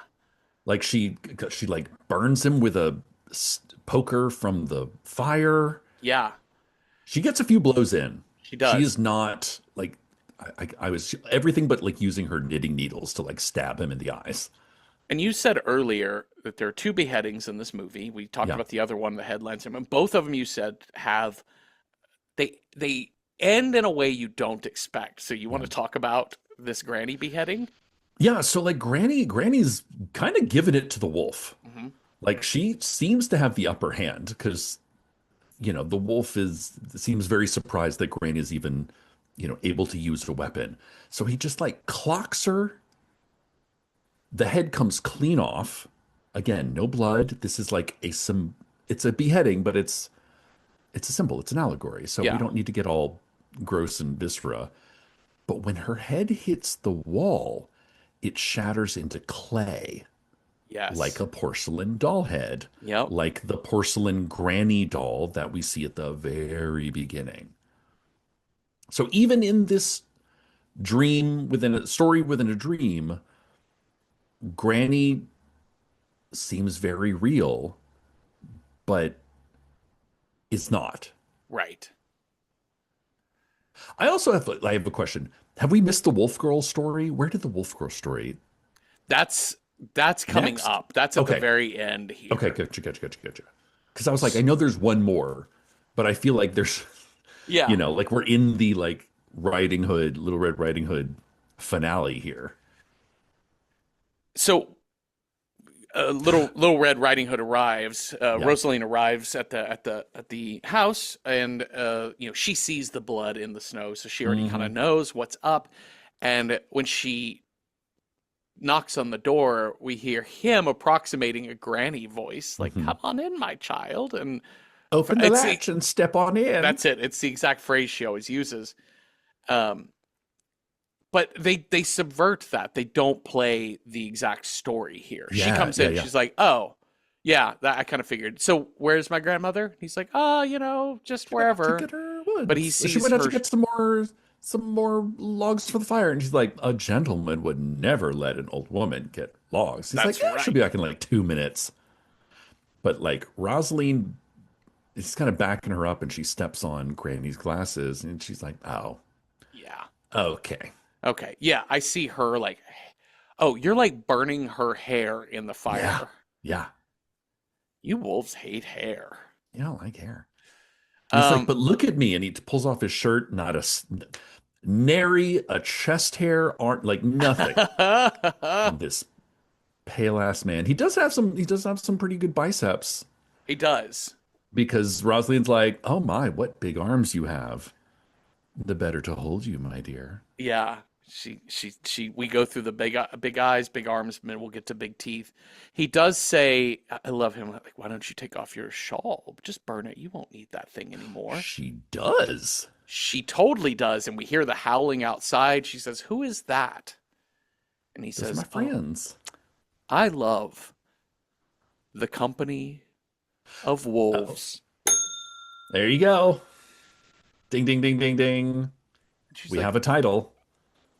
I love that she steps to the window and she's kind of doing the, "Oh, those poor wolves outside. They're so I like, they know. must be so cold in winter."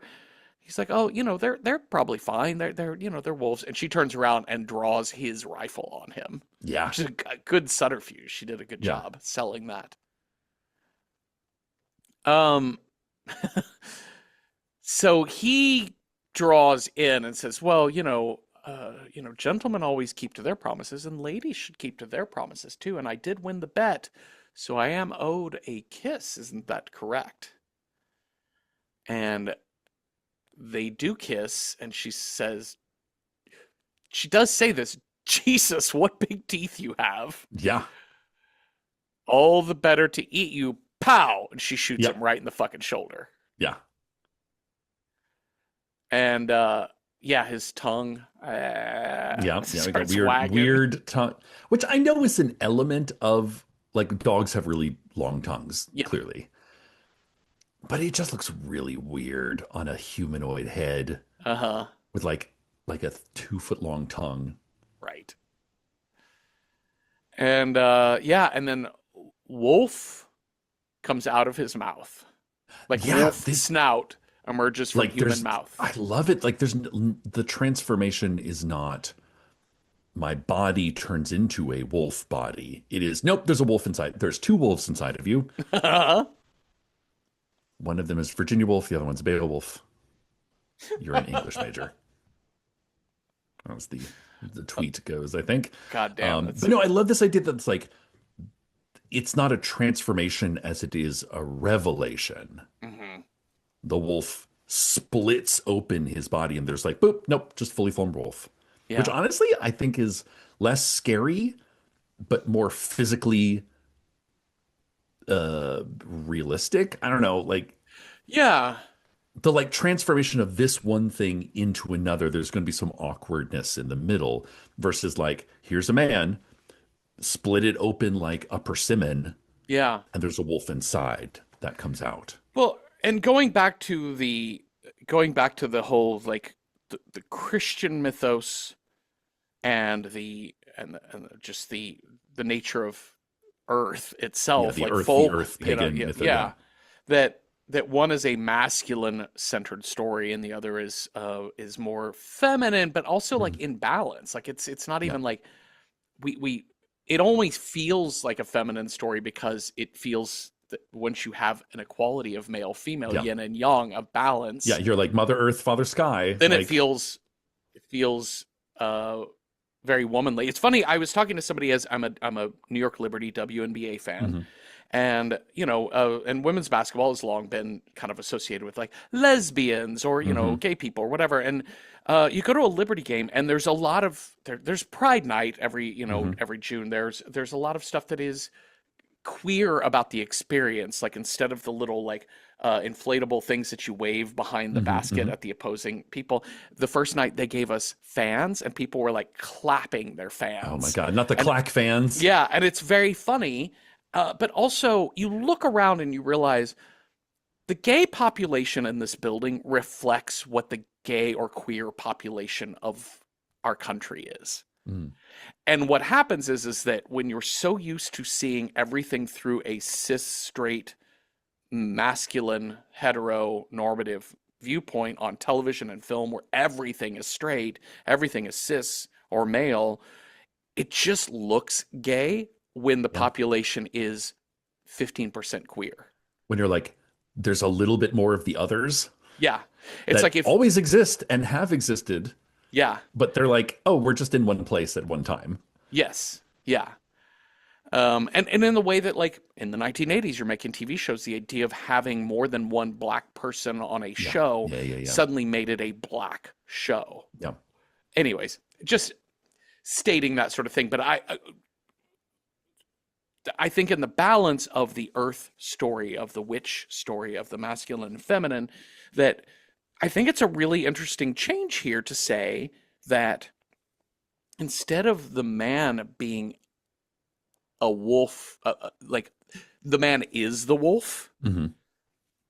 that it's the man is a predator deep down, that he has to suppress the Yeah. Yeah. feelings Yeah. Yeah.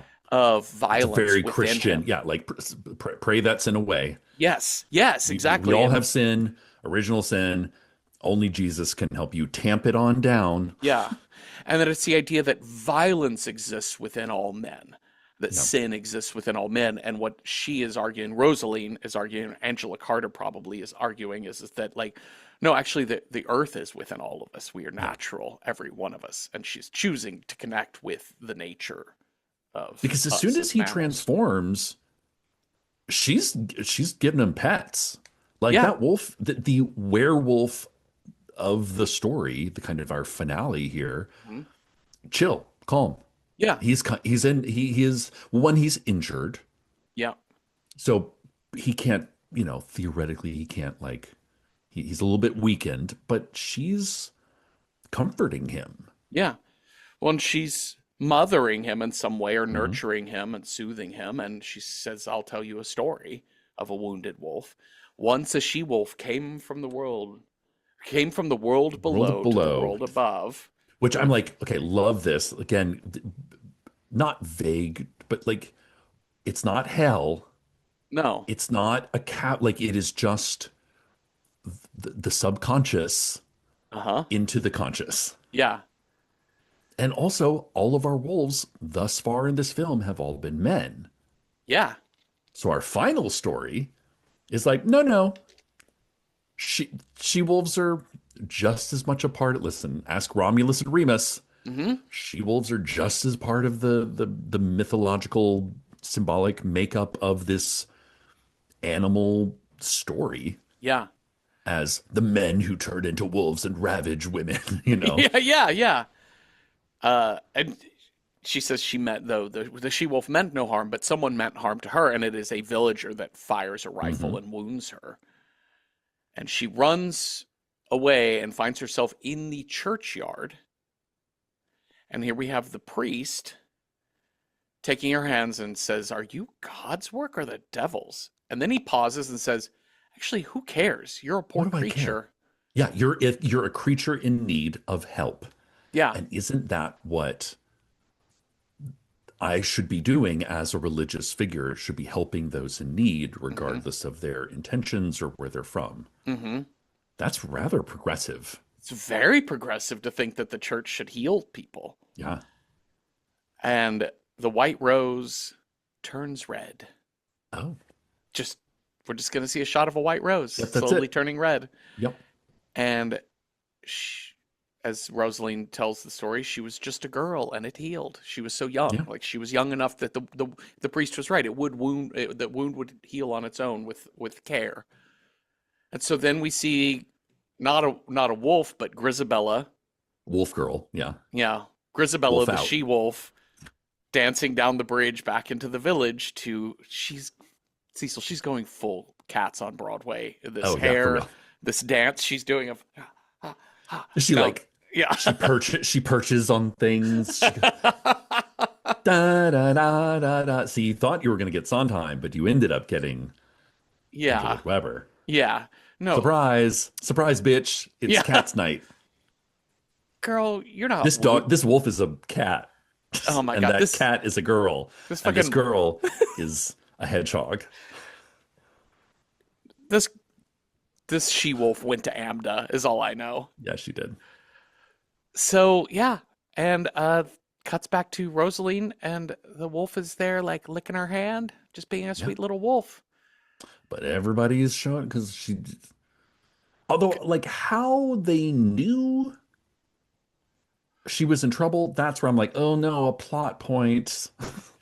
Because she just went to Granny's and the Yeah. entire fucking village has gathered to, like, save her. And I'm like, how did they know she needed saving? You know what I'm gonna guess that it was? It's Okay. two things, two sounds. One, it's all of the wolves gathering and howling outside of the Oh, cottage, and there was a yeah. gunshot. Yeah. So there's trouble in the woods. Yeah, and they all run to grandmother's house, and as they arrive, uh, A husky shaped wolf yeah, jumps out a window. So jumps that's out a window and the manages to werewolf get. Lestat. Yep, the werewolf Lestat gets free, jumps out the window. They don't manage to kill that wolf, and they get inside, and there's another wolf wearing a Oh, little Christian it's necklace. wearing her Just little cross, her little silver cross. Listen, I gotta say, animal dogs and clothing. uh-huh. Come on, what's not to love? What's not to love? So dad draws rifle and is about to shoot, and mom sees that necklace, is like, Mom puts it together. no, Like and she's like, that's our daughter. bats that rifle to the ceiling, and Rosaline the wolf flies out the window and runs off into. And then it's just two wolves frolicking in the wood, or it's like, or they're two wolves running for their lives. Yeah, But she chose wolf. yeah, She's like, fuck this village. This place is boring as fuck. yep, Granny was the only cool person, and she's dead. yeah. So I might as well go with this. I don't know. And I like when she's kind of interrogating the werewolf Lestat.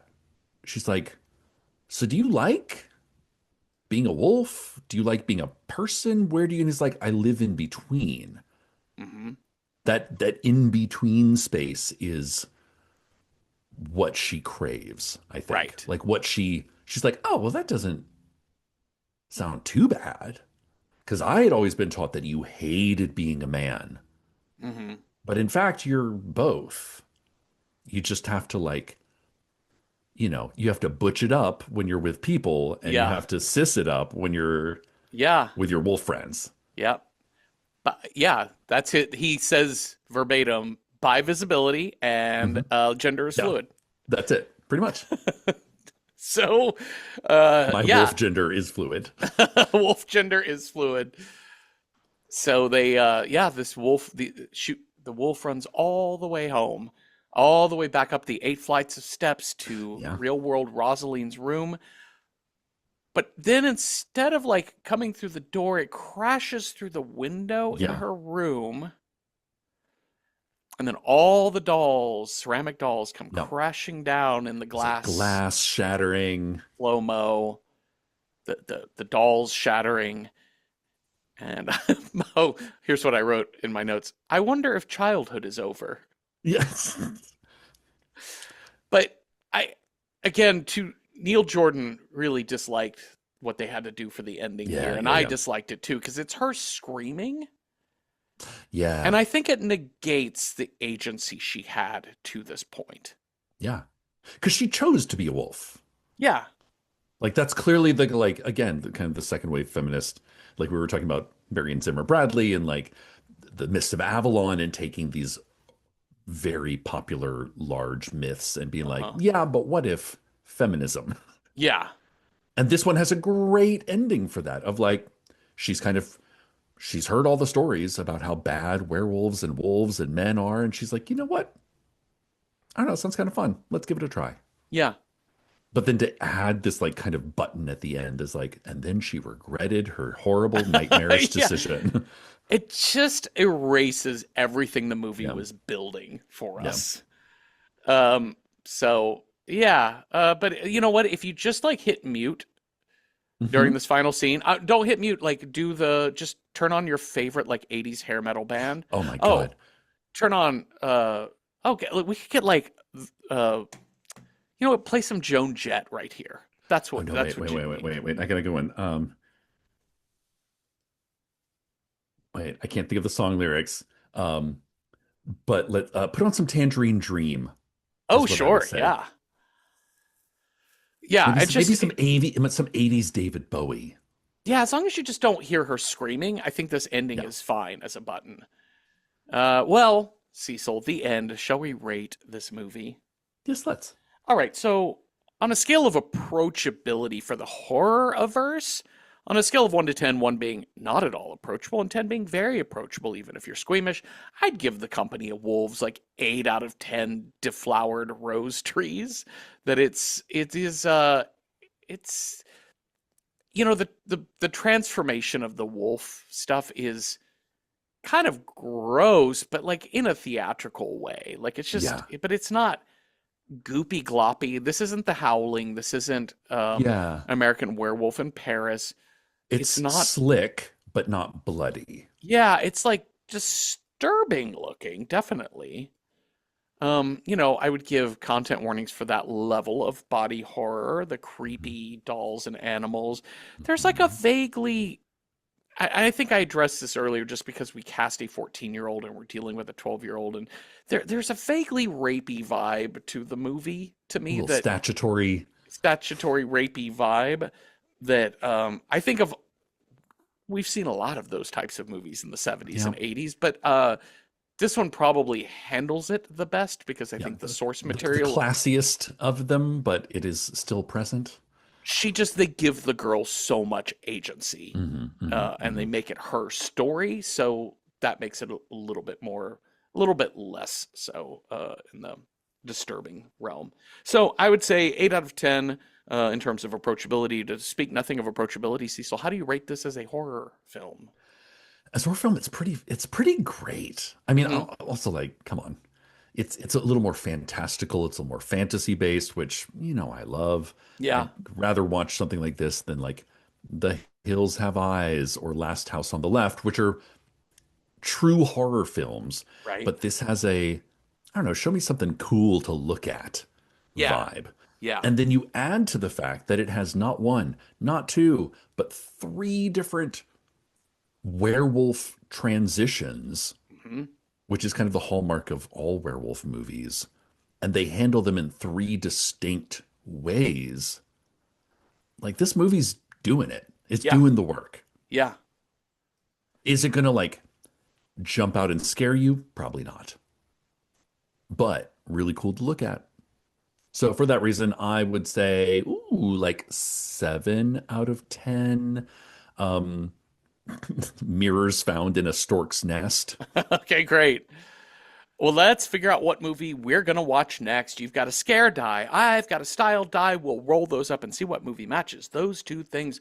Cecil, on your scare die, if you roll a 1, our next movie's scare is spirits. 2, a monster. 3, a zombie. 4, family is our scare. 5, vampire. 6, alien. What is our scare? That's a 2. Monster. It's a monster Okay. mash. Is. Okay, we're going to match up your monster movie with the style that I roll. If I roll a 1, our monster movie needs to be horror adjacent. 2, it's got to start with the word the. 3, it's got to be horror homework, essential horror viewing. 4, a wild card, whatever monster movie we want. 5, a foreign language film. Or 6, a suburban monster film. Let's see what we got here. I got, I got a 4. I got wild card. We hit wild card 3 weeks in a Oh row, my Cecil. goodness. Okay. Wild Ooh. card. Okay. Oh gosh. No, wait. Okay. Oh, I have a controversial pick on here that I need to decide if I'm going to keep or toss before Do you we want me get to go into. through mine first, or do you want to talk about yours first so I can help you No, I work think I'm going through? to let it ride. I'm going to let it Okay. ride. All right. So the way our wild card works, if you've listened the last 2 weeks, you already know this. We both picked 3 movies. We're going to talk about the 3 movies each of us picked, and then we'll roll a die 1 through 6. One of those movies will be selected. What did you pick, Cecil? For my monster movies, Mm-hmm. first off, Jurassic Park. Unbelievable. Like, not only a great film in general, Mm-hmm. but a terrifying monster movie. And just because those monsters may have once existed doesn't mean they're not monsters. Yeah. The second pick is a little bit all over the place, but it's one that I think would be really fun to talk about for the show, and that is Nightbreed. And you just The referenced that earlier as far as like Yep. a, yeah, yeah. So Clive Barker. So this movie has got a touch of the gay in all aspects of it. The gay gaze, the gay male gaze. I can't But come into work today. I have a I got a touch of touch of the the. gaze. Oh, I got it. It's all in my throat. I gotta like steam it out or something. Uh-huh. But no, that there's a whole like city of monsters in this. Okay. And listen, we get them. Okay, great. Now the last one I picked is a movie that I have not seen since probably it came out. And I know the director turned out to be a bit of a creep, Hmm. but I kind of want to go back and revisit this movie that I have not seen since literally I saw it on like USA Cable, and that is Jeepers Creepers. I have heard this title before, but I am unfamiliar with this movie in everything but title. I think it'll make an interesting discussion. One, because you haven't seen it, and that's always a fun time to get like somebody's fresh read on something. Uh-huh. But I don't know. I've heard some, I don't know. It'll be interesting to kind of look at it from a analytical point of view rather than just like, I don't know, let's watch a movie kind of What point of view. year would this have come out? God, was it 2000s? Oh yeah, 2001. Yeah. Okay, just Yeah, making sure I had 2001. the right one. Okay. All right. Interesting. Oh yeah, this is very early Justin Long. Look at Yeah. that. Yeah. Okay. I don't know. It's just throwing that out there. Okay. Nice. What about Well, you, Justin? I will tell you the three that I put on here. I've got a modern one and a couple of classics that I've never seen. The modern one I Nice. have seen, but I saw it in the theater as the last time I saw it, and that is Pan's Labyrinth. Fairies Oh my in God. Span in 1930s Spain. Yeah, and like yeah, in fascist World War Yeah. II Spain. Um, and yeah, just so much monster in this Oh my movie. God. And Absolutely. and also like I think uh yeah, just my favorite monster of all time, which is the one that has the eyes on it. Yeah, just walking around. If you do this over your eyes and just go, bleh, everyone Yeah, knows who you're that's, talking about. yep, pretty much. Classic.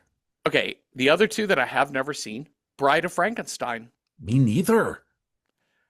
This is horror homework, Yeah. and it's funny because this is one of those movies that gets listed as where the sequel is probably Hmm. better than the original. I know. I'm really curious. And then finally, it's just a classic of silent cinema, 1920s, The Golem, or How He Came into the World.